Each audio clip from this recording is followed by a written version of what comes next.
extend a gracious welcome to all of you for a hopefully inspiring session on catalytic finance in Africa. What you will hear today and possibly learn from the experiences of a very experienced team would be a culmination of a lot of deep work done with a lot of past experience of dealing with risk mitigation products across the world. What it also shows a change in our strategy from ambition to action and also taking global knowledge for local context. We do firmly believe that for catalytic finance to work in Africa, localized solutions, local capital, and local institutions will drive much better ownership. So, without much ado, I do not want to come in between you and all the experts who want to share their thoughts. So, over to Harsh from Prosperit. Thanks, Kan. I echo Kan's points in terms of welcoming everyone, and we really look forward to having a very participative discussion with all of you. So what we have done is we will first start with two presentations. One I will just lead in terms of the Global Solar Facility, the initial launch of Africa Solar Facility, which is something which we've been working on for more than a year now, and we are in very good position to launch this. So we'll share some of the learnings there. Then I'll request my colleague, from Africa 50, to share their work on the Nigeria facility and just in terms of what they are seeing on the ground. We will then launch into our colleagues from the industry. Thank you everyone for being here. And we'll request all of them to give their perspective in terms of what are the challenges they are seeing for deploying energy access in Africa and how some of the interventions from ISA are coming in and could actually accelerate some of that work. And then finally, we'll look forward to participation from all of you in terms of feedback, comments, and we'll close it. So we have roughly 90 minutes for this session. So I'll quickly dive into the presentation on the Global Solar Facility.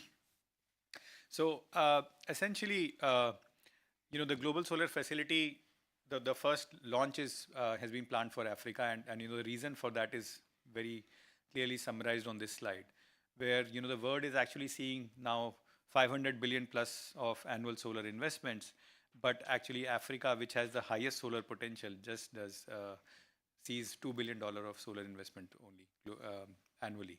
And when we actually see the requirement, it's the ratio is exactly flipped. The world, when you are actually doing $500 billion of annual investment, needs 600 billion. So the incremental growth required is manageable, hopefully. But in Africa, the requirement needs to be 100x of what we are actually doing today. So that's where ISA thought that we should actually think about doing something fundamentally transformative for Africa. And then, if we overlay that in terms of, people without access to electricity, more than 600 million people in Africa actually don't have access to electricity. And when I say electricity, not even access to the grid.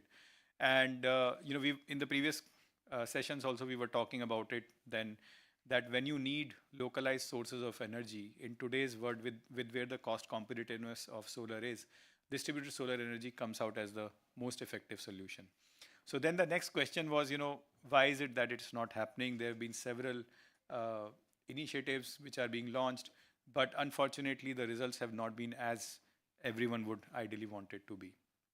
So therefore, International Solar Alliance thought, one, in terms of how do we actually culminate all of this work which is happening across the world and make it very complementary to what is actually happening. And one of the big insights which came from a lot of consultation which we did is that there is a huge issue of risk perception in these markets.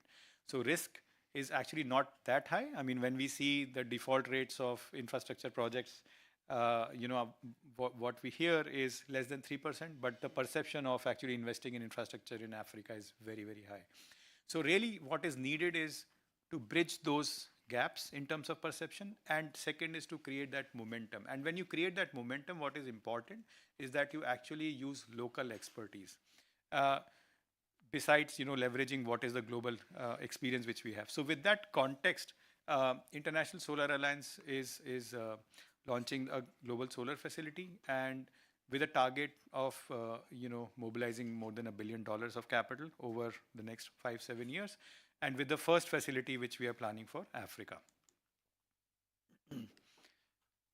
So essentially, within this Africa solar facility, what we are doing is there are four components which we are focusing on, and the main point here is that the components are also thought through from the perspective of what is not available in the market currently. So the first one is risk mitigation, as I mentioned. So wherein actually what we are doing is two forms of risk mitigation. So one is how do we actually provide more guarantees to some of the projects, especially the distributed energy projects, which don't see light of the day because there is a perception that customers will not pay, or that customers' payment will not come timely. So how do you bridge those gaps? Second, how do you actually bridge the gaps in terms of local financiers' ability to finance those projects? So you provide them backstop.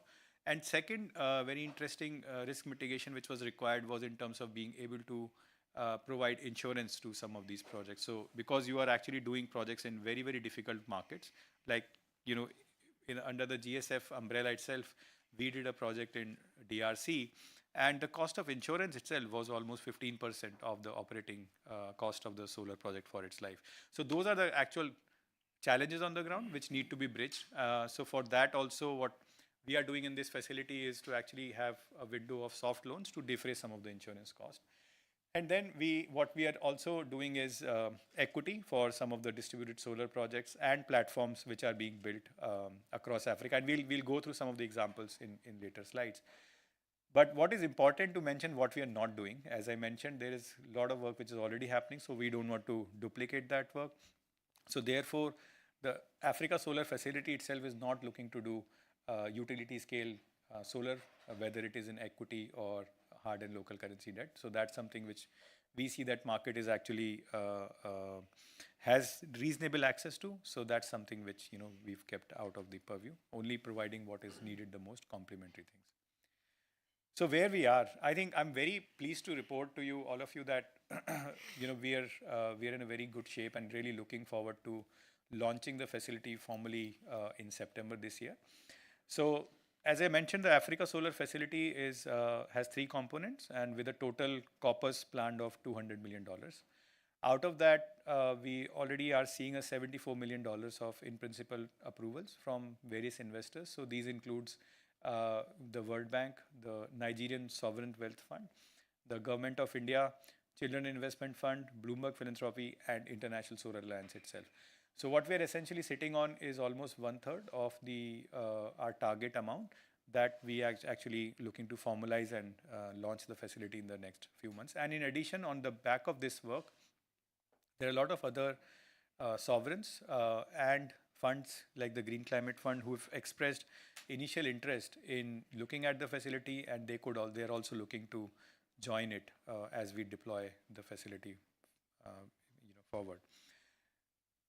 The other important thing, I touched upon this point of having local expertise. So this was a very important focus area for us, that how do we make sure that we have presence on the ground, and we are working with people who know the market best.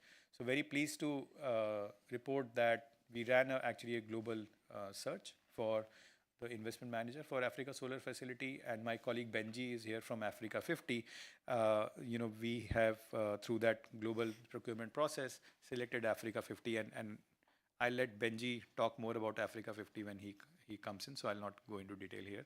But what I can in summary say that we've been very lucky to have someone who brings that very unique balance of agility of private sector, local expertise, yet having a very robust governance, because Africa 50 is actually backed by 32 countries of Africa. So that's a very unique combination, not to be seen anywhere in the world.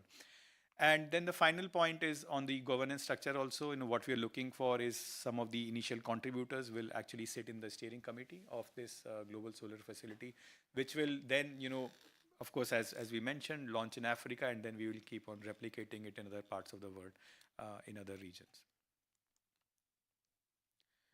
So just to give you context, I touched upon this investment manager selection. This was a process which we ran over last year or so.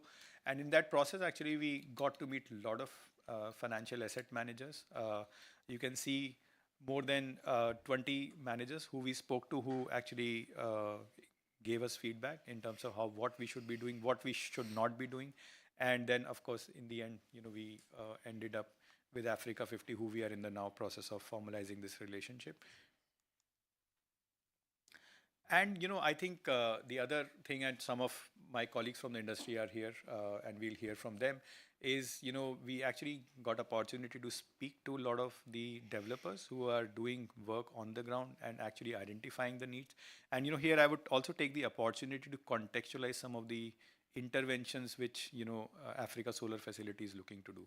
The first one is actually helping launch country focused fund. So one of the first funds which we are going to launch under the ASF umbrella is a fund in Nigeria, where NSI is actually coming up and giving anchor commitment. And again, my colleague Benji will talk a lot in detail about it.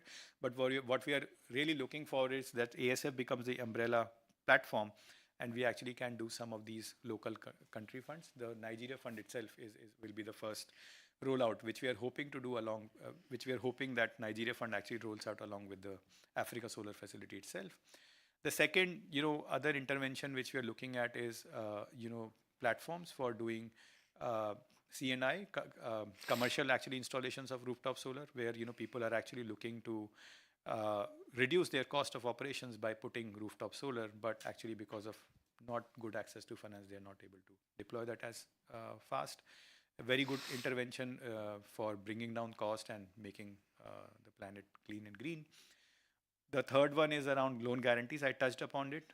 How do we actually work with some of the local financiers, help them with their portfolio of loans which they have built out on the distributed energy side? The fourth example is on SME payment guarantees, where we are actually working with SME off-taker, a portfolio of SME off-taker, and actually seeing that how can we guarantee some of these SME portfolios so that then people can provide more energy, more distributed solar energy to these platforms. And then final one is, which we hope to launch in subsequently, is around having some sort of coverage around political risk as well. So that is, of course, besides this 200 million ASF, which I talked about, that will be under a partnership with MIGA that we are considering. So really speaking, I think what we are sitting on is a great opportunity, I have to say. With ISA's $50 million and global solar facility, which is, sitting under ISA, putting in $50 million, we are actually looking at almost $700 million mobilization of capital for Africa, which includes the Nigeria fund. So essentially almost a 14x leverage of capital, which we are looking at through this Africa Solar Facility. And as I mentioned, looking to launch this very soon in September-October timeframe. And then, I'll end with this. Leverage of capital is one thing. The most important thing is that we are actually looking at 1.6 gigawatts of solar capacity enablement through this platform, and hopefully we'll touch more than 5 million people through this platform. So I'll pause here and I'll request my colleague Benji to talk about Africa 50 and the work you are doing on the Nigeria fund. Can we bring the next slide up, please?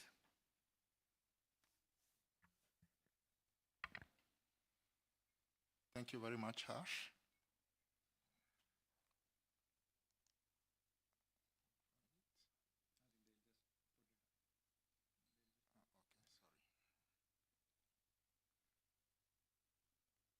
IT team, can you pull up the next slide, please?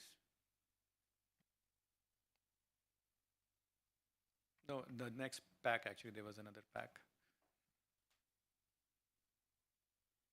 Yes, this one, thanks. Thank you. So good afternoon to everyone. My name is Benjin Peglo. Africa 50, and I lead all our activities on the DRE.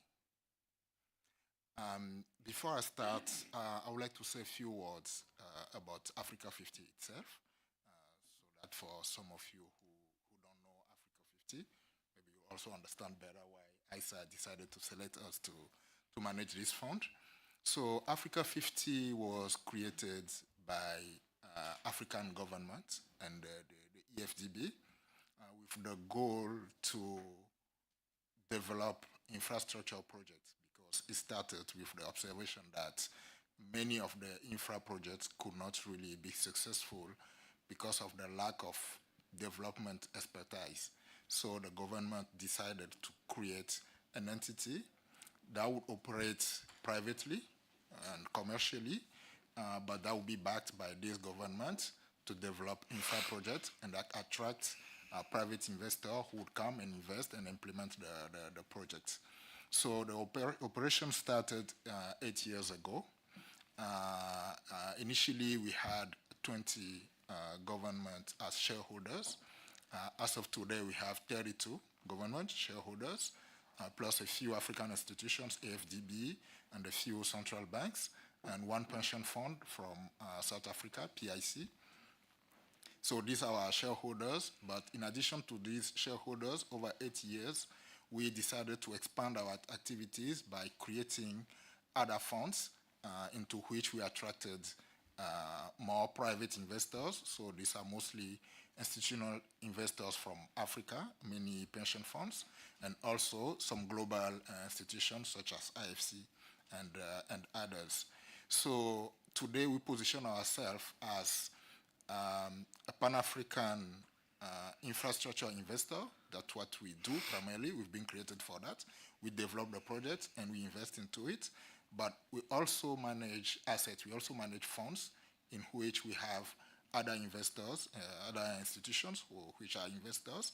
And these are thematic funds, can be focused on energy, on transport, etc., different aspects of the infrastructure. So we have this balance between the public aspect, where we have government as our shareholders, and this facilitates the relationship with most of the countries in Africa. On the other hand, we operate as a private entity with a commercial mandate, where we develop projects and invest into it to provide return to our commercial investors. So as of today, we've invested in 27 projects that we developed and invested into it across 28 countries. So we always have the question why we have more countries than projects. There's one project across two countries, actually. There's a bridge between Senegal and Gambia. So that's why we have more countries than projects. And all of these, I think we deployed about 600 million, but it helped to catalyze project value for more than 8 billion. So this development investment really have a catalytic effect, which is more than 10 times the actual funds that we deployed on the continent. So it is based on all of this that we've had the DRE on our agenda for a few years, but then I think it was during the World Bank spring meetings where the World Bank and the EFDB made the commitment to launch a program called Mission 300 to provide electricity to 300 million people across sub-Saharan Africa by 2030 by by focusing on the DRE sector. And at the same time, ISA was launching the process to select a fund manager for the Africa Solar Facility. So that's how we got into the selection process. And through a competitive process in December 2024, ISA selected us to manage this 200 million Africa Solar Facility. And in parallel to that, we also got into discussions with the NSI in Nigeria. NSI is a Nigerian Sovereign Investment Authority. It's a Nigerian sovereign fund. We got into discussion with them to create a DRE fund in Nigeria. And the target was to create a 500 million fund focusing on Nigeria. So based on all of these facts, we decided to make it more strategic together with ISA. So that's how the idea of a DRE Africa platform was launched. And this platform, which you can see here, so the platform is not an entity, it's just an agreement between the entities that have common goal of developing the DRE in Africa. But the main entity of this platform is the Africa Solar Facility, backed by ISA. So this entity will be doing investments and providing risk and guarantee instruments in the DRE sector across Africa, in all countries in Africa. But this entity can also do investments in country-focused funds in countries where we believe there's enough potential to have a dedicated fund. So the Africa Solar Facility will provide catalytic funding to this fund so that we can have a dedicated fund to specific countries. And ASF will then be investing indirectly in these countries through the dedicated fund.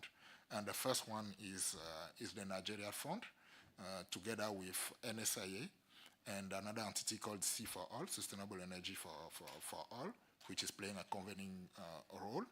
So that fund will be created in Nigeria, with ASF providing catalytic funding, the NSIA also providing strategic funding to that, and will also attract local pension fund. They will provide local currency.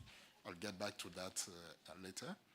So that's the approach, the strategy. We have the ASF as the main entity, Pan-African, and then ASF will invest directly or indirectly through country-specific funds. So beyond Nigeria, we are in discussions with a few other countries where we plan to launch other country-focused funds. So in parallel to all of this, we also want to attract more commercial, more concessional funding to the funds, because we believe that the DRE sector needs some blended financing. I'll provide more detail to that on the next slide. So the way we're doing it is we want to benefit from the Africa 50 dual status as a public entity, because we've been created by countries. So as such, Africa 50 can qualify as a public entity that can receive concessional funding from public donors. So the GFIs that usually provide concessional funding to countries, to states, they can provide this type of funding to Africa 50 as a public entity, and Africa 50 can channel it through to the DRE sector. So this is something we are implementing, and we are in discussions with the World Bank, with which we have an agreement in principle to provide concessional funding to the DRE sector in Africa through Africa 50. So how will these funds, okay, so this is just a few words about the partnership. We're explaining how we are complementary. I'll go on this quickly. I believe most of the people maybe you already know the institution. ISA, I will not present it anymore. NSIA is the Nigerian Sovereign Fund, so they know the country very well. They've done many investments in Nigeria. They've created many funds in the infra sector. They also created a guarantee fund in Nigeria, so this is their place. Sustainable Energy for All. It's a UN agency to promote the renewable energy, and so they have very strong convening power. And Africa 50, as you know, I talk about it, it's a Pan-African infrastructure investor and asset manager. So we have some complementarity here to be able to make the DRE Africa platform successful. And the funds will work through a specific investment strategy that we are putting in place to mitigate some of the risks that we usually perceive generally in Africa, but more specifically in the DRE sector. So 3 or 4 points. First, we believe that the blended financing is needed to make the DRE work. So for each of the funds, being the ASF or the Nigeria Fund, we target to have half of the financing to be concessional financing, first loss investment, and then the other half will be coming from commercial investor who will receive a commercial return. Second point is about the exits.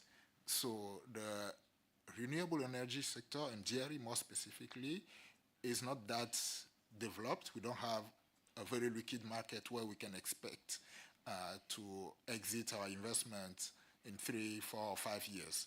So our approach here is to make the fund more longer. It will be a 20-year fund so that the return to the investor will come through distributions over a longer period rather than a planned exit. So all of our investment will be held to maturity. I mean, that will be the plan. Of course, if we have an opportunity for exit, we will think about it and look at it carefully. But the initial plan is to make long-term investment so that our investor will receive their return through stable long-term distributions. We also believe there's a risk for mitigation because the risk perception is very high. We, as Africa 50, we believe that the risk is quite low, at least compared to the perception, because we've made 27 investments on the continent. We didn't have a single loss. All of our investments are providing very good return. The worst is the one where we had a coup and we had to exit in a specific country, but we've been able to exit by getting back the money that we invested with no loss at all. So in 8 years of operation, we didn't have a single loss. That says something about the risk profile of the continent when you're doing a good selection of the investments, of course. But here, given the perception that some of the investors can have, we believe we need to provide a risk mitigation solution. So as Ash explained before, half of the ESF money will be dedicated to risk and guarantee instruments to provide enough comfort to our investors. And last strategic point is the local currency. For many of these dairy companies in which we'll invest, their revenues are in local currency. The whole business is in local currency. So we need to make sure that we are able also to provide some level of local currency. So the country-focused fund will always have a local currency portion. For the Nigerian fund, we are attracting local pension funds who will provide up to the equivalent of $100 million in local currency so that we can provide local currency to many of our GRE companies. So these two funds will be investing mainly in equity or some quasi-equity. We'll keep some level of flexibility depending on the needs of some of the GRE companies. So we can do instruments that could be closer to debt depending on the needs, the potential, and the risk analysis. But primarily, the Africa Solar Facility will be doing equity. And we'll be investing in the mini-grids off-grid, solar home systems, some captive as well, CNI, solar, also storage solutions. We'll also be doing e-mobility and the value chain as well. We believe this is important to support the companies that are able to produce or have some assembly, manufacturing, etc., for solar panels or this kind of industry on the continent. So we'll be doing this type of investment as well. And the geographical focus will be the whole continent, as I said before. The Nigeria will be doing almost the same thing, except for the geography, where Nigeria Fund will be exclusively focused on that.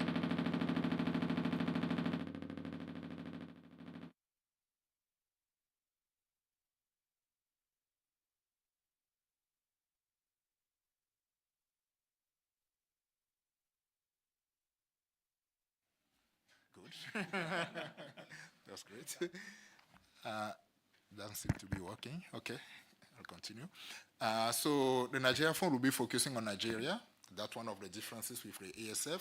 And the second one is the local currency bit. The Nigerian Fund will have 20% allocated to local currency financing. And the same approach will be adopted for other country-focused funds where they'll be focusing on a specific country with some local currency portion. So as of today, uh, we we believe we have enough. We have close to 60 million commitments for the ASF, soft commitment, I would say. And so we're looking forward to finalizing this commitment. So we're targeting the first close sometime in September on the ASF, and the second close a year later. For the Nigerian fund, we're targeting a first close more toward the end of the year. We already have a 50 million commitment from NSIA. ASF will also be providing 15 million. Africa 50 will also do some investment, plus the local pension funds. So by the end of the year, we will do the first close at 100 million, and the second close 1 year later as well. In parallel, we're currently negotiating the legal documentation with ISA, and we're working on all the other work streams that we need for the first close in September. And we're really, really excited about that to come very soon. Because in parallel to all the work we are doing to implement the fund, we're also working on the pipeline. So we currently have more than 20 companies we are talking to for investment, spanning across 10 countries, including Nigeria, of course. And we believe that in September, as soon as we have the first close, we will be ready to start deploying the funds. That's the goal. And we'll start deploying these funds in a catalytic manner.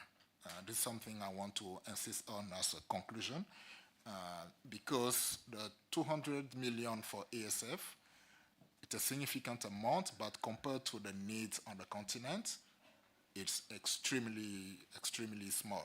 And the goal is to use our funding to attract more investors and have a catalytic effect. So this 200 million should be able to attract 10 times more, about $2 billion, into the DRE sector in Africa. And we're very excited about that. So I wanted to thank again ISA for selecting Africa 50 to run this ASF. We believe we'll do very, very important things on the continent, and we'll move the needle toward the Mission 300 goals. Thanks very much. Thank you, Benji. Really exciting to work with all of you and to see the fund take shape in later this year. I think we're very fortunate that we've got 4 very, very reputed and large developers in Africa. Nicole is here with us in person, and there are 3 online. Can we just end the presentation? We just need to get back to the Zoom. IT team. So maybe we'll move to the next part of this discussion. We thought that we'll hear from horse's mouth, if I can say, really people who are actually delivering this work on the ground. Hear from them what are the challenges they see, what are the opportunities that are existing in the market, and where do they see, in terms of the work which we have thought about, which we have just spoken about, and how do they see the relevance of it for the market. So maybe if it's okay, we'll just start with the online participants first, and then come to Nicole in the end, who's in person with us here. So maybe I'll request Julian to come first. Julian is the CEO of Onji Energy Access, which is providing off-grid and mini-grid solutions to over 1 million customers across 9 countries. Prior to this, he was the managing director for EMR region for Onji Impact, and has a very long track record in energy transition leadership. So I'll request Onji to, Julian, to give your comments on your work which you are doing, the challenges as I mentioned, and how do you see, areas where some of these facilities, the work which we are doing, could be complementary. Thanks. Sure. First of all, Hello. Oh, there is a big echo on my side. I hear myself in the room. Okay, that's better. That's fine now. Um, so first of all, thank you very much for inviting me to your web forum and at the same time a physical one. That's quite easy to participate and give our opinion. First of all, and let's deep dive immediately into it. As you said, we are the only company in the sector to provide off-grid solution both on the solar kit and the mini grid together, which means that we have experience in a mass market approach of SDG 7, but also an infrastructure one with the mini grid. So just as a very positive feedback, what has been explained by Africa 50 is really music to my ear, because it's exactly what we are in need in order to accelerate SDG 7 completion, but also successful projects in Africa. As you mentioned, we are present in 9 countries at the moment. So if I go west to east and north to south, Ivory Coast, Benin, Nigeria. So whatever you have said about Nigeria having a specific program is also important to us. We have benefited to a certain extent of the NEP program and also now the kicking off DARES program from the World Bank. Then if I go East Coast, it's Uganda, Kenya, Rwanda, and Tanzania, Mozambique, and Zambia. So what we really need is standardization of the options that we have in order to deploy our solution. If I focus on mini-grid, for instance, the bankability of our projects are quite complex. It's true that most of the investors are looking at Africa with a certain eye and thinking that things are potentially risky. For me, a mini grid is exactly the same as an IPP that you would have in another country. The only thing which is different is the size of the project, but all the elements of a normal IPP are gathered for a mini grid, which means that if you want to be successful, I don't think that we should build bigger mini grids because otherwise you will be exposed to a very volatile demand of the citizens and the economical environment in a rural area or remote area. But we should offer to developers and private companies the options of portfolio in order to reach a certain size that would help to attract initiative like yourself or even commercial banks, because we all know that the transaction costs are quite high, and if it is for a very limited number of projects, then you kill the economics. The second one is most of the time people are talking about SHS on one side, so solar home system, and mini grid on the other side. I think it's a two segmented approach. I do believe that when we are facing the reality of the field, a multi-technology approach would be better. There are some villages that are not suitable for mini grid, but would be suitable for mesh grid, or it would be suitable for a combination of technology, for instance, SHS product, but also what we call within NG Energy Access an SBS product. The difference between an SHS and an SBS is that SHS is DC, SBS is AC. We start talking about a individual solution that can power any kind of productive usages. And then we can start building the economic, let's say, network in a remote area by starting with the entrepreneurs that are there, which means that we should also look at how do you select those entrepreneurs and how do you make sure that the use of energy will trigger a growth in the area. And then if you look at electricity as a catalyzer, there are a number of things that are needed anyway for agriculture or for public services like clinics or schools that could be also anchor customer. And if you look into the private sector, definitively the telecommunication sector is very interesting to us, because if we could collaborate earlier at inception of, let's say, electrification plans where we know where mini grid would go, then most of the MNOs also would like to reach out to this population that should use data, should use airtime, etc. And if you have a telecommunication tower which is powered by your mini grid, then of course you have already a certain stability in your demand. and you have also a counterpart which is credible in terms of financing. So I can also discuss much more on SHS if you want, and then I will leave the floor. Otherwise, I can continue for the full day. But you also said that you are interested in SHS. RBF is a method, let's say, a way to provide subsidies or to provide financing to make our product more affordable, and it is working. What is not necessarily working is the mechanics that comes with the RBF and difficulties that may happen with some programs post-implementation. We were discussing today at the GOGLA AGM if we could have adaptive RBF in terms of size of the subsidy to see if we are not destroying a market by accelerating sales and not necessarily having the impact that we want. And in that case, to better balance a quick win with a long-lasting sustainable market, because then you would create a market price that makes more sense. Now, and that may be my last comment, policies are very important. Policies that go backward is killing us, especially if they go quite far backward. Policies can change, but we are in a sector where we do deal with people that are very low income, that are most probably very much exposed to elasticity on inflation, change of macroeconomics, climate disaster, much more, and hence promoting what is renewable driven and affordable is very important. So managing a certain stability in policy and standards would help us to better perform. I will leave it here. Thank And you. Thank you, Julian. happy to take questions if you have any. Thank you. This is super interesting.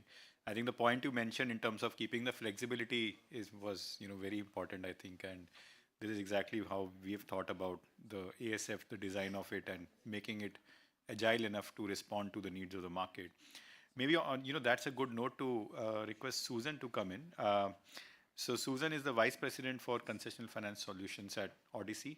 Odyssey is a very interesting platform, and I'll request Susan to talk about Odyssey itself a little bit before you get into the topic in terms of the challenges which are there in terms of solar energy deployment, especially the DRE deployment in Africa, and where do you see some of the financing platforms like ASF coming in. Before I hand it back to you, Susan, I'll just give a minute of introduction. So Susan based in South Africa. She has more than 15 years of experience in energy and development finance. She's previously worked with USAID's Power Africa and EBRD, and she's a very renowned specialist on blended finance for emerging markets. Back to you, Susan. Great. Thanks so much for the introduction, and thanks for the opportunity to speak to the group assembled here today for a really important initiative that we certainly welcome wholeheartedly. Perhaps a word of introduction about Odyssey. We are a digital technology platform. We got our start about 8 years ago, providing this platform that helps governments and financial institutions to power every stage of their electrification programs or power their solar PV lending books in the case of financial institutions. So this is planning, this is tracking progress, this is remotely verifying results on the ground once solar systems are built or SHS sales are completed. We've deployed this platform across over 50 financing programs in over 40 countries over the past 8 years. And I would say what that's done is given us a really important insight into what's working and what's not working when it comes to this central mission of getting DRE financed and deployed. And some of these observations, which I'll go into, have inspired us in the last few years to expand the services that we offer to complement the digital platform and address some of the bottlenecks that we've identified. So what I'm going to describe to you is, I think, a very specific and concrete use case for a facility like ASF to bridge what we see is this real disconnect between very high level commitments from large financial institutions that want to see distributed renewable energy built, and the actual companies on the ground who are trying to do it, and bridging between the two. So on that point, we know that this sector in sub-Saharan Africa is overwhelmingly served by small and medium-sized EPCs, or distributors of solar home systems and similar equipment, for whom securing finance on a consistent and ongoing basis is a huge resource drain. And we also know that one of the big blockers to deploying DRE is securing the financing up front, that CapEx financing for construction, in the case of CNI deployments or mini grids, or financing the inventory and sales cycle for distributors of rooftop solar systems. This continues to be a large stumbling block. And with that observation, we, a few years ago, built an aggregated equipment procurement platform for DRE specifically. The idea there was to use the aggregated bargaining power to negotiate best pricing guarantees with, at this point, I think over 30 tier 1 OEMs, so that we can then offer EPCs and distributors the best pricing in terms that we can secure. We'll purchase the equipment for them, and then we embed credit into that, extending the terms of their repayment to us to match when they're getting paid by their off-taker, or when they're receiving their grant payment from a results-based financing program. And this has proved to be popular as a fit for the market. So it's an off-balance sheet item. It's drawn down on demand. The repayments are tailored to keep companies cash flow positive, sort of a credit card for equipment, solar PV equipment. But the rub is the demand is already more than we can supply. And when we look at the scale of what needs to happen on the continent to reach the targets that we all share, there's a huge need for scaling. And some of the lenders that we've been speaking to allow us to scale this up are very clear that they will require guarantee, they will require risk mitigation, they are going to require that extra layer of comfort to be able to come in alongside and allow this to grow. And that's been quite challenging to find, to be very frank with you. A lot of the guarantee providers on the market, DRE sector is an unknown quantity for them. It is not a familiar area. It is not necessarily the first port of call of where they want to go. And so having a dedicated facility like the African Solar Facility that has DRE as a mission, would be staffed with people who know the sector, who understand the sector, understand the market, can and will deploy these instruments, is going to be a game changer.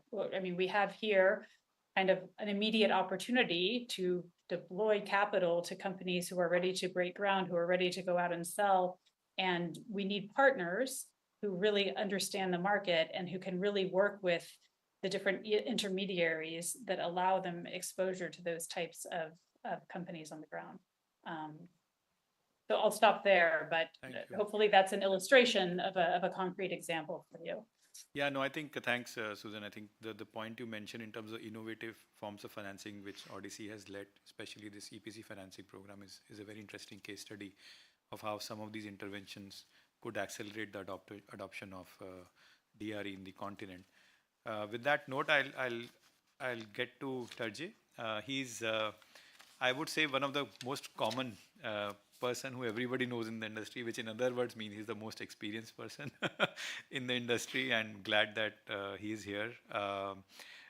So he's now running Empower Energy, and he recently led a very large solar rooftop investment in Morocco as well.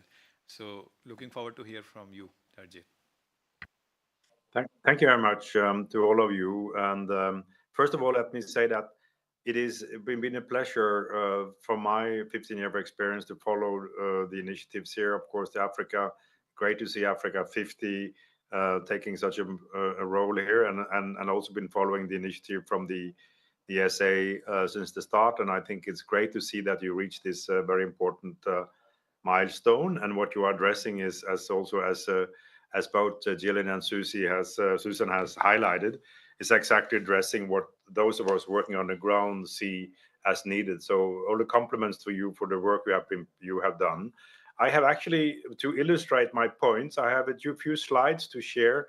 I'm trying to share my screen, but I normally I don't know if there is anything I need to do, or whether you need to give me a right. Do you need to give me a right to share Yeah, my maybe screen? maybe what we'll do is then, Tarji, if you want to show the slides, then we'll just coordinate with the IT team to give you the rights. But in the interest of time, then we'll go to Okay. Nicole Yeah, yeah. and then come back to you You while would- this gets sorted, if that's okay with you. That's Yeah. fine. We can go directly to the discussion. Yeah. That's no So big deal. Yeah. Yeah. thanks. So Nicole is here, and thanks for coming here. Again, very pleased to meet you in person. You are someone a lot of people in the industry recognize for the leadership you have demonstrated in the solar energy space, especially on the DI side. So over to you, and how do you see the sector evolve? What are the challenges, and how do you see ASF and Africa 50 playing a role in helping you? Certainly. Okay, this works. So first of all, thank you very much Sorry. for hosting me. Sorry. Oh, yeah. Sorry. I understand. You will order differently. Thank you. Yes, yes. So I was saying they are sorting it out, and we'll come back to you, Tarji. Thanks. Okay. So thank you very much for hosting me. I'm very pleased to be here. As mentioned, I'm the CEO of Energicity Corp. We are a mini grid developer. We've been in business for the past 10 years working in West Africa. So we are in Sierra Leone, Liberia, and Benin, operating about 75 mini grids and serving about 100,000 people. And listening to the remarks of good to see you, colleagues whom I see quite often, following on their remarks, I'd just like to add a couple of things. One is why mini grids. Both what mini grids are and why they are so important in the mix. And we are solar developers. We do develop solar, with our pipeline, we expect to develop about 15 megawatts of solar. If you think about the Mission 300 promise, it would be about 18 gigawatts of solar deployed, which is pretty exciting. We develop solar, but we are also a utility. And I think one of the things that's often missed is that utility element. It's not that we're just deploying, but we also are operating afterwards. And why we do both, why that combination is so important, is actually the impact that we cause. It's that through that combination of not just deploying solar, but also being focused on how we use that solar and how customers are able to use that electricity in rural communities, we're able to drive significant wealth creation through our own impact studies. So, little grain of salt, but that said, we do have some partners who have validated these responses. We've seen increases in annual incomes of $1,000 a year per household. So if you imagine that at scale, our pipeline is about 50,000 connections. That's $50 million in increased incomes across West Africa. So that's a huge impact. And let's say I'm off by 50%. Still a huge impact. What's interesting is we're also seeing those impacts dramatically increased among women. So we're seeing women increase their incomes by 6 to 11 times. So huge and dramatic impacts because we are providing electricity that is not just at the level of a household where you might not see a woman going out to get a solar home system, and Jillian can tell me I'm wrong on this front, but when a woman has electricity in her household and in her community, she's like, oh, I can start that business that I'd always dreamed of. And she gets a freezer, and now she's selling frozen fish as opposed to dried fish. Her family dramatically benefits. So huge impact economically enabled by this combination of both EPC and utility operations. I think the Africa 50 initiative is exactly what this industry needs. And I say that for three reasons. The first is equity. for Mission 300 to happen, for us to provide electricity, and I'd say specifically through mini grids, we estimate in the African Mini Grid Developers Association, we estimate that there are about 10 to 20 million mini grid connections that could be provided to fulfill this goal. That will take about, if you assume sort of traditional project finance ratios, that will take about $2 billion in equity. We're looking at about 200 here, so we need some more. But that said, even that 200 million is a huge step forward, and particularly with their vision of using it catalytically. I'm American. That's embarrassing these days. But that said, the funding markets in America, if you look at that $2 billion, that is about maybe 2 weeks of funding in the US equity markets. So the money is there, it's just not being deployed in the African context, in this DRE context. And so the question is, can tools like what Africa 50 and ISA are providing actually catalyze more of that equity to be deployed in the African context? So first is equity. The second thing I'll add on the equity is we need both equity for projects, which people are somewhat comfortable with funding, but we also need equity for companies. And if you think about it, if there's 600 million people who are going to get electricity, and let's say there are 10 companies who fulfill this, we would be 10 of the largest utilities in the world, serving about 60 million people each. Most of us are startup companies right now. So if you think about that massive corporate growth that is also needed in order to meet the access growth. So we need both equity at the project level and also the corporate level, which again, the Africa 50 platform is looking at providing, and we think that's really powerful and needed these days. The second thing is speed. Typically when we're raising money, and I'm speaking with the voice of many, many grid developers, it typically takes about 2 years to close an equity deal. It's kind of what Susan was saying, that there's these stops and starts. It takes a very long time to actually close equity, which then very much delays our ability to deploy. And we really appreciate that you selected someone in December of last year, a fund manager in December of last year, and you're looking to close the fund in September. That speed and that commitment to actually getting things done is really what is needed in the industry. The duration of the fund, also really powerful and needed.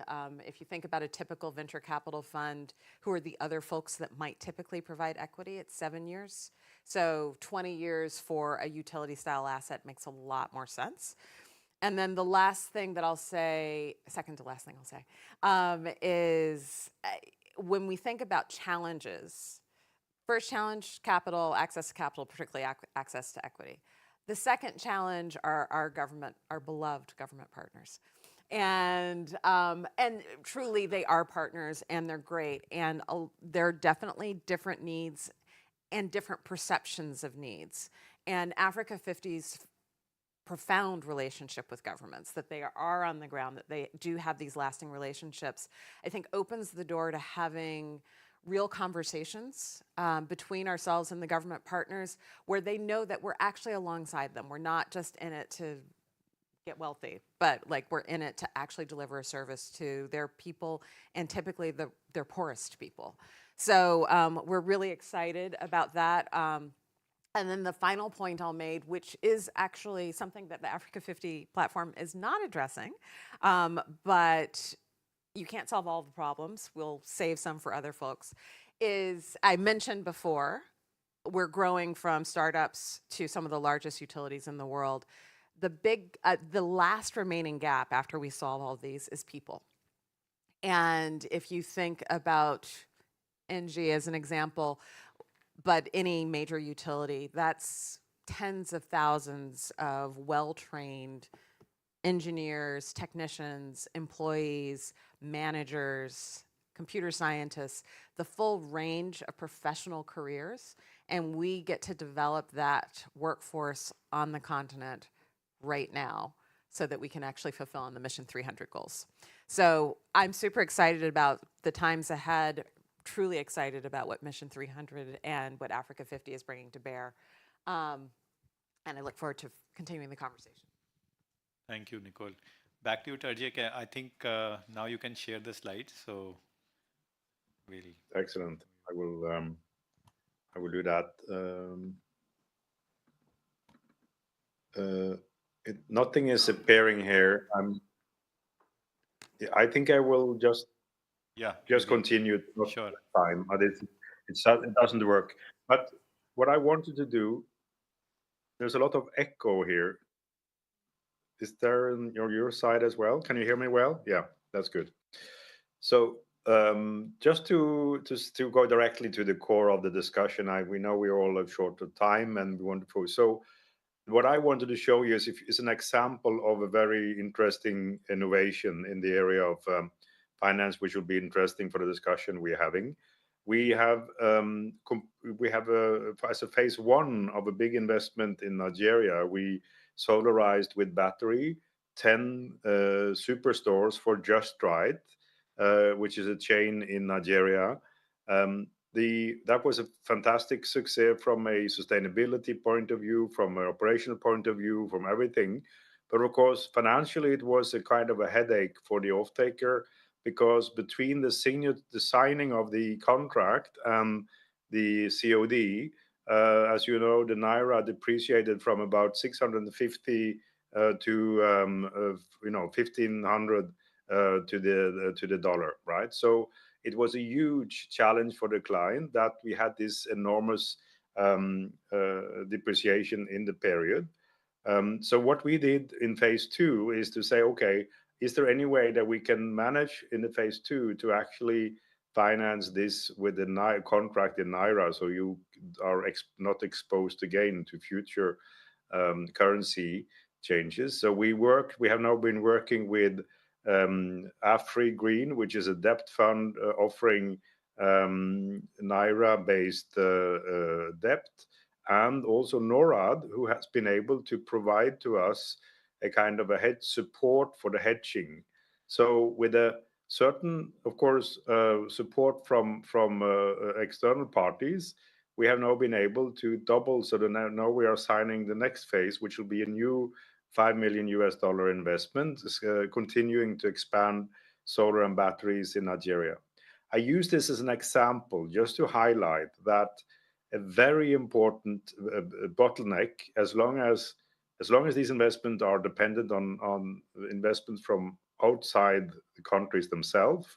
Of course, in the longer run, local finance should be the solution. But until there is enough local finance to scale up renewable in Africa, I think the most efficient thing would be to come in with an instrument that can reduce the cost of hedging, because that is certainly something that will have a very important effect. So I really encourage you to work with stakeholders and continue to make it. Still too expensive. It's partly too expensive because there's little history, there's little volumes in this market. But the bigger we can make this market, I think we can reduce the cost of hedging in Africa. The second point I wanted to mention is, of course, everything that can be said here about bringing down the cost of capital is of importance. But a more specific point I want to mention is that several developers of distributed solar, they are also targeting renewable carbon credits or directs, so various types of additional funding to their project, which could reduce the risk.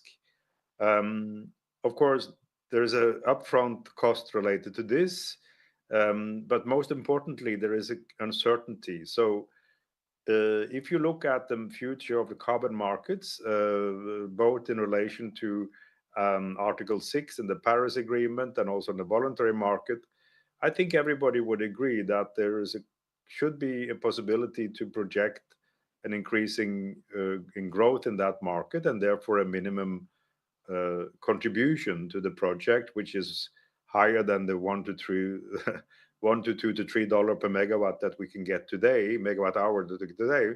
Maybe in a 5 to 10 year perspective, we should target to have at least maybe $10 to $20 per megawatt hour, which is still very low compared to other carbon markets. what is needed for developers is to be able to factor those revenues in. So if there is anything that can be done as part of your guarantee thinking to guarantee a minimum floor price on carbon credits going forward, I think that is the kind of instrument that again can be cost efficient, because it actually could be, it doesn't have to be a subsidy. It can actually be an upside for your funds. The same thing with currency. If you look at a dollar today, maybe those who are actually hedging now, or those who are into this market will experience that the cost of hedging is actually far too high compared to the expected the evolution of the dollar the next years, and what we see what's happening in the market. So my point is, it is possible, I think, for intelligent players in this market to offer instruments that can hedge currency, that can also kind of hedge future carbon prices, which could be channeled into the individual developers and investors, and therefore make a lot of investment that are currently on the margin, could make them fly. So I completely agree with everything else that has been said. I just wanted to add these two examples as of instruments that I think could be cost efficient, but some engineering and innovative work needs to be done to make this happen. Thank you. Thank you. So thanks. I think very good points which came out. I think time is of the essence. That's the first thing I would say. Flexibility and innovation, that's the other thing.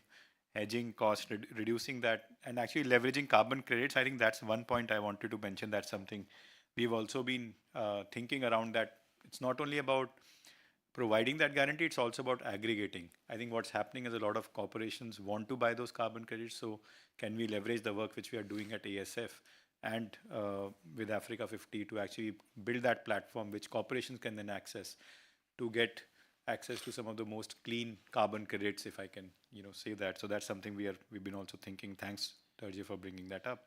So with that, I'll open the floor for question and comments. And most importantly, any thoughts in terms of how we should be thinking ahead, any areas of cooperation which participants in the room want to express, that will be very, very helpful. So maybe we can start with online participants if there is someone who wants to say something, and then we'll come back to the room.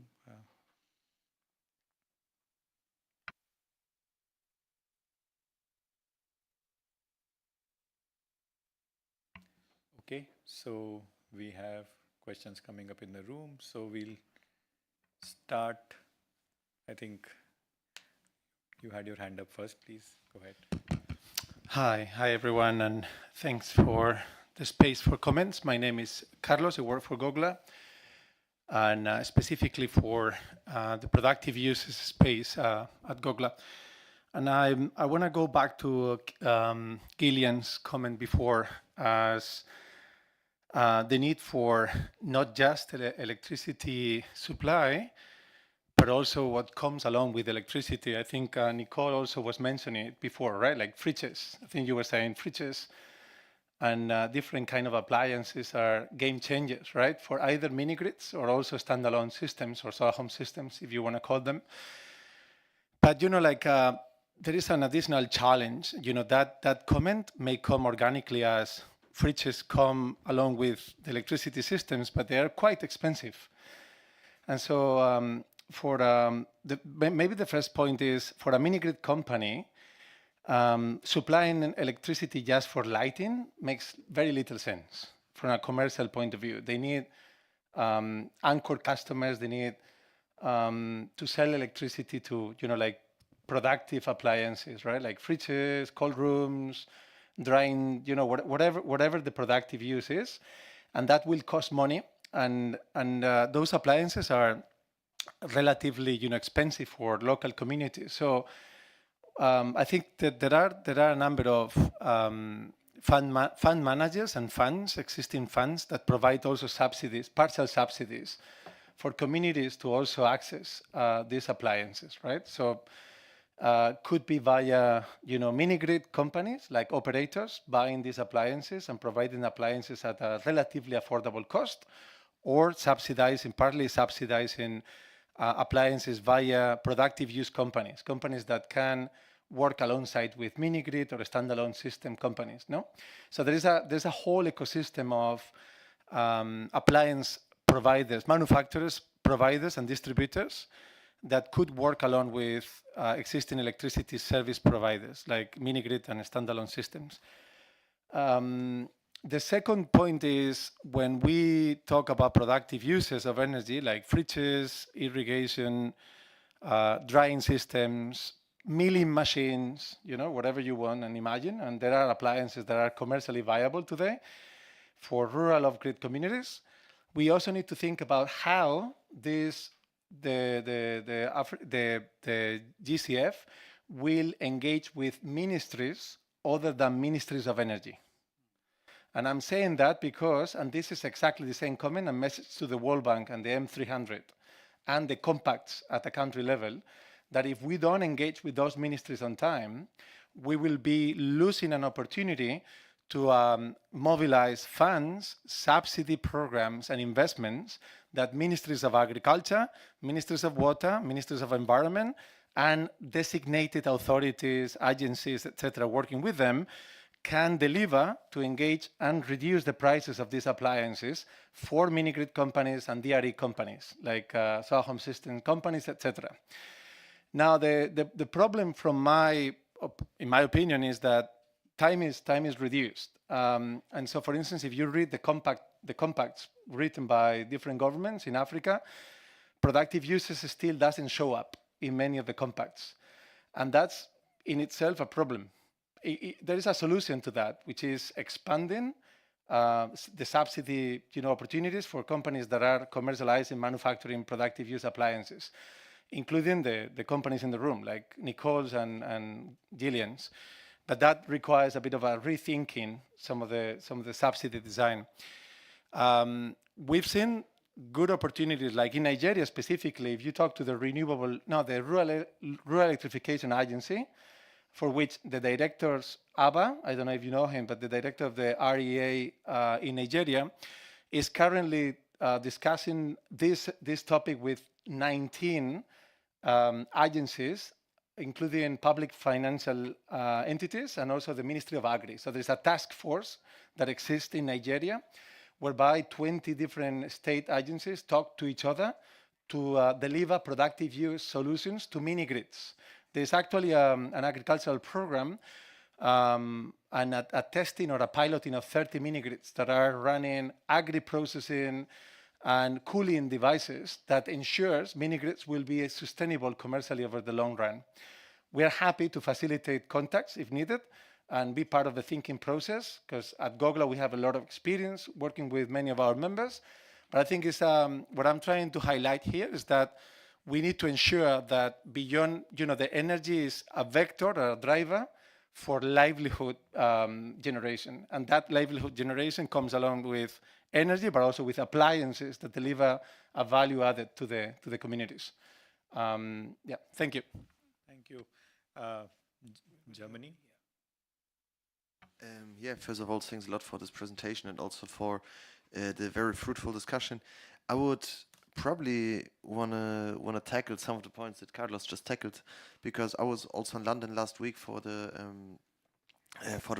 private sector consultancy in the course of the Mission 300, and I would basically want to get a bit deeper into that, because I think that there have been very concrete solutions, and also the country compacts were also quite holistic, which was something I very much liked, and it was also possible to address pretty well the regulatory gaps and what was basically missing, or what is currently missing in the market, also on one hand, but also what regulation is missing to really make decentralized renewable energy solutions a business case, which in some case also has to do with the lack of offtake, and for this, then again, the productive use is often a or can be a solution which can even cross-finance the energy access of households. So I would also ask you, and maybe this is not so much uh, a contribution to this discussion, but maybe the ask to always include these aspects, because at the end of the day, productive use is where it's really possible to also refinance these solutions. Whereas this is often much more complicated if only households are tackled, because simply their use of energy is way too little. Thanks. Thank you. There was a hand in the back in the end, and then we'll come to you, sir. I have two questions. So what we heard from Susan and also Carlos is how important is the role of like the existing banks. So up to now, oftentimes they're quite reluctant to finance renewables. My question to ISA is, so now that you're setting up and establishing this ASF, are you also planning to do some capacity building with the local finance institutions, the banks in the countries, so that they then really use the fund more, or let's say the guarantee from the fund with private capital? The first question. And then, I mean, hearing of all what you said, I think, yes, of course, it makes so much sense to have this fund providing the guarantee first. I just ask myself, why so far is this not coming from the African Development Bank or from the World Bank, if it makes so much sense? So where's the hook?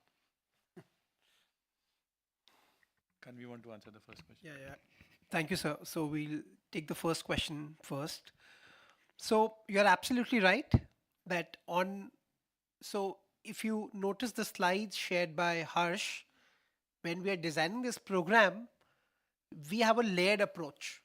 So on this layer of guarantees, insurance products, and catalytic finance, you have a layer of technical assistance where you are building templates, institutionalizing capacity within banks to appraise such projects.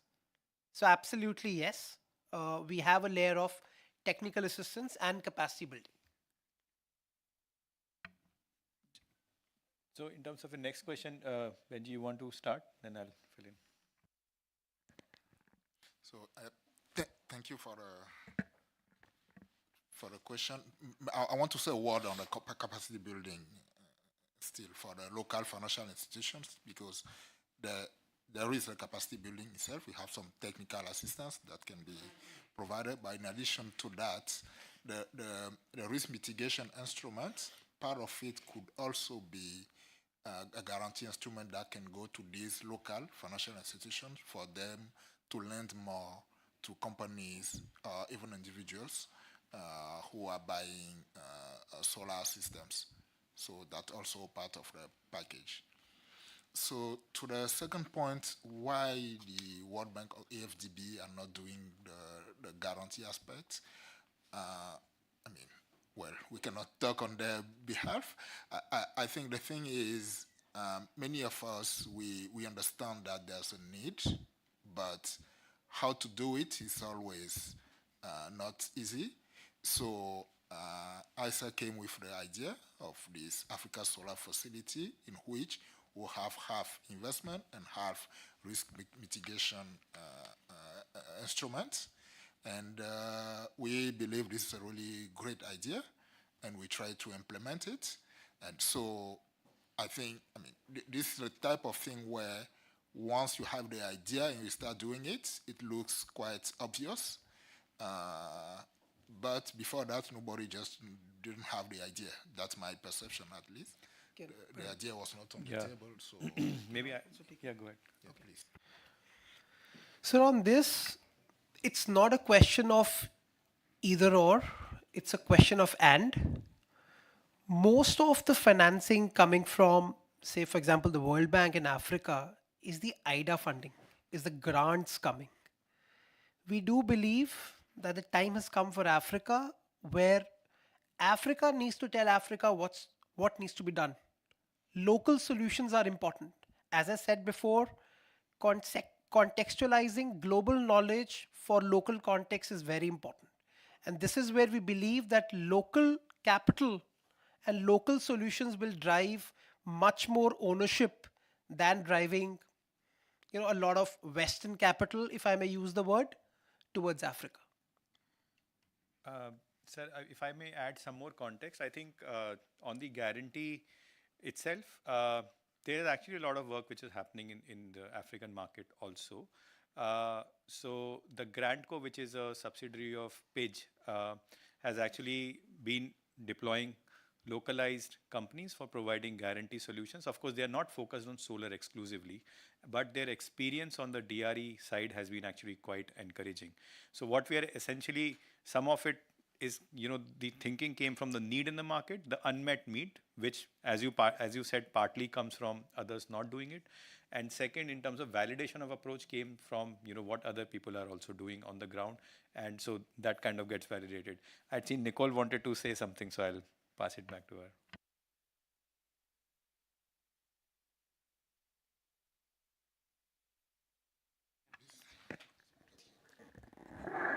So I just add, so first of all, and there are people here who will know better than me, but both AFDB and the World Bank are making huge investments in this sector. And without them, I think the work of Africa 50 would be a drop in the bucket. But there are a lot of different actors who are working together to make this vision a reality.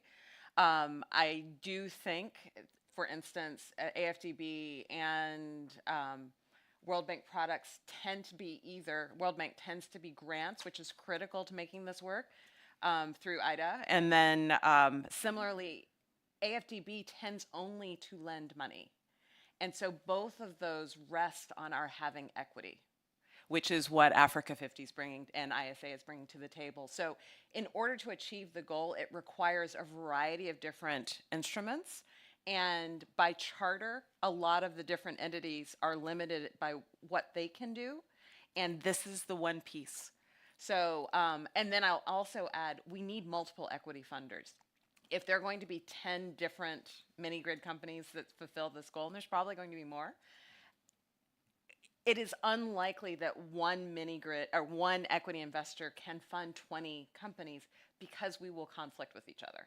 So just as there's not one equity fund in Europe, there also should not be one equity fund for Africa. So it does require multiple institutions, and so we're really grateful that this is coming together in this way. Thank you. I think one final question in the room, and then I'll request DG to give the closing remarks. Thank you. Chris Hagedorn with the Consortium for Sustainable Agrivoltaics.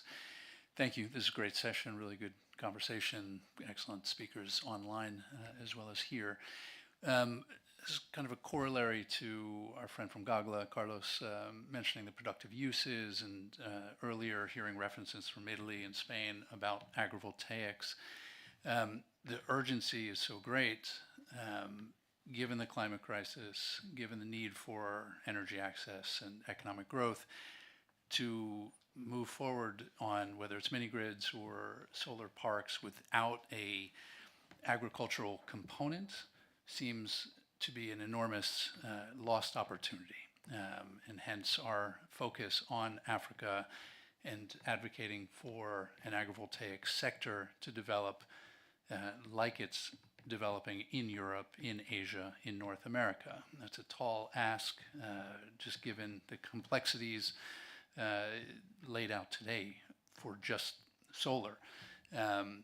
But cars were sold in the 1950s without seatbelts, right? It's almost unthinkable today.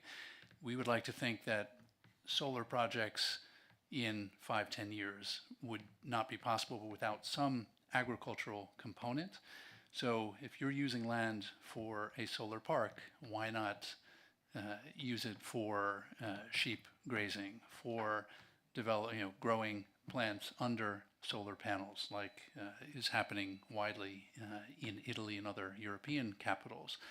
So my question would be for those dealing in Africa directly with all the complexities of the financial system as you've just described, is agriculture even being considered?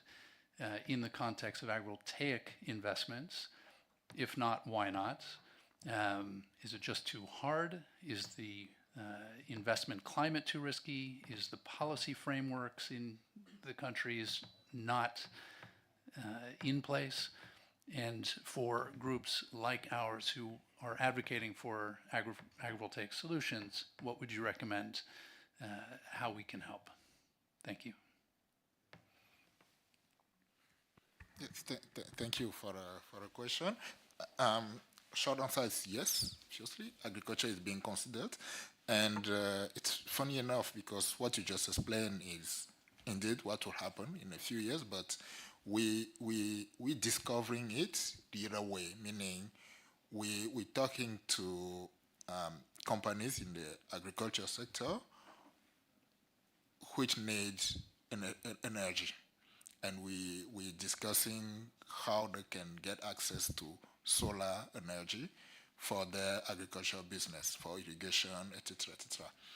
And now we're understanding that for their solar panels to provide energy, we can put some of these solar panels on the field where they're doing their own agriculture. And now we understand that, okay, so if we can put the solar panels where people are doing agriculture, that means if we put solar panels somewhere else for other reasons, we can also do agriculture over there. So the understanding is coming, but because we're starting by providing solar energy to agricultural businesses. But moving forward, I think in the next few years, we'll start implementing agricultural projects in areas where we are implementing solar panels. So that will necessarily come along the way in the next few years. Thanks, Benji. I think before I request DG to give his closing remarks, anyone online from the audience? Any questions, comments? I think I see Pragya having her hand up. You want to?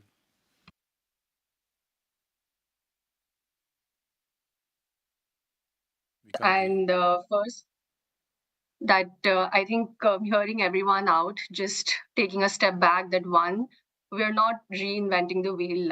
We do know that there are quite a couple of climate funds in the world, but what we're trying to do is to collaborate and synergize with different climate funds, different stakeholders, different LPs, different partners, and the likes. And the question on the World Bank, we are working with the MEGA group, wherein we're looking at the insurance fund as well. Currently, we do have three funds, which is the Payment Guarantee Fund, the Insurance Fund, and the Investment Fund. And various partners across the world are licensing together to work on decentralized solar through this facility.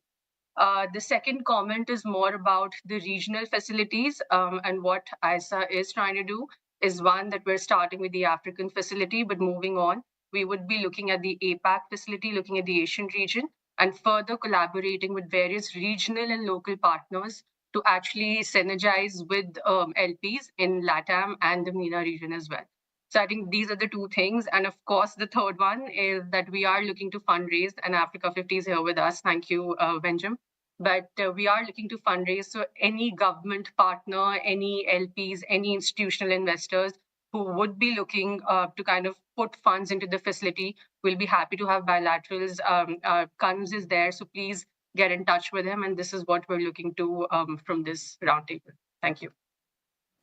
Thank you, Pragya. I see Tarja also has his hand up. So last word to you. I'll be very short, but I just want to say that this is an extremely important part of the future as well in Africa. We are involved in a number of agricultural initiatives where there are significant, very ambitious agricultural projects under development where solar is using solar for irrigation and but also, of course, for processing.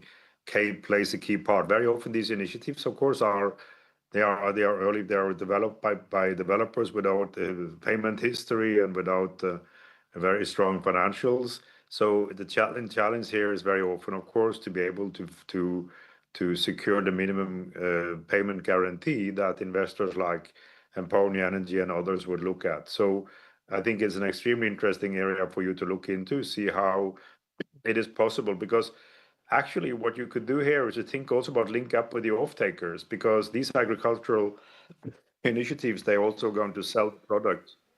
So I think that would be probably could be part of your discussion to see how linking up with the buyers of the food products could potentially help reduce the financing costs for these initiatives.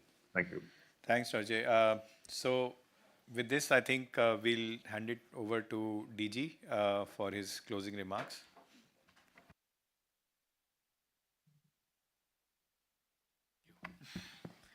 Thank you, everyone. I have to start by saying it feels strange to now talk about this from the other side, because I used to meet so many of the faces here while I was developing the M300 and the National Energy Compacts. So I just have three broad messages. First, how this entire platform is part of the Mission 300 implementation framework rather than standing something separate and standalone. Because what is very critical about Mission 300 is to have one common country platform with strong government ownership of the accompanying reforms that are needed, and then a lot of financing coming on a coordinated mechanism. What I learned, and this is no surprises for that, when large organizations are there, whether they're World Bank, it is very difficult for them to be very nimble and try and do junior equity. However much we may desire when we are in those organizations, it is very difficult to structure those kind of instruments. So it's not for lack of not knowing or not wanting to do, and therefore it's a very complementary ability for, first of all, the junior equity is missing piece, and everybody is desperately looking what is a small amount of grants that can leverage, and that's why the leveraging here of 30-40 times is actually quite incredible. So it's a very complementary facility, and that's where we decided on equity, because we feel equity is the missing piece. I will also say that this will be a lot of doing by learning. We didn't want to wait. There was a lot of internal discussion. Let's have 50, then 200 million, then we said no. Whatever we have, let's select Africa 50 and great engineer, because we said that you must have the right technical people, and then start implementing. You heard about Nigeria. We were just discussing outside some other country platforms, some regional platforms. There will be innovation through 1,000 flowers. That is the only way Africa will figure out this DRE space. But what is important is it is coordinated and is not fragmented. That is something that I think we'll continue to achieve. Thank you very much. Let's make it happen. The time has come. For far too long, people have been waiting for good catalytic finance facilities for DRE coordinated. We really look forward to good implementation. Thank you. Thank you. Thank you, everyone. Thanks for joining. Thank you.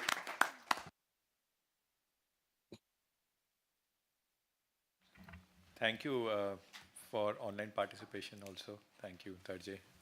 Thank you very much. Have a good end Thank of you. day. Bye-bye. Bye. Bye. Thank you.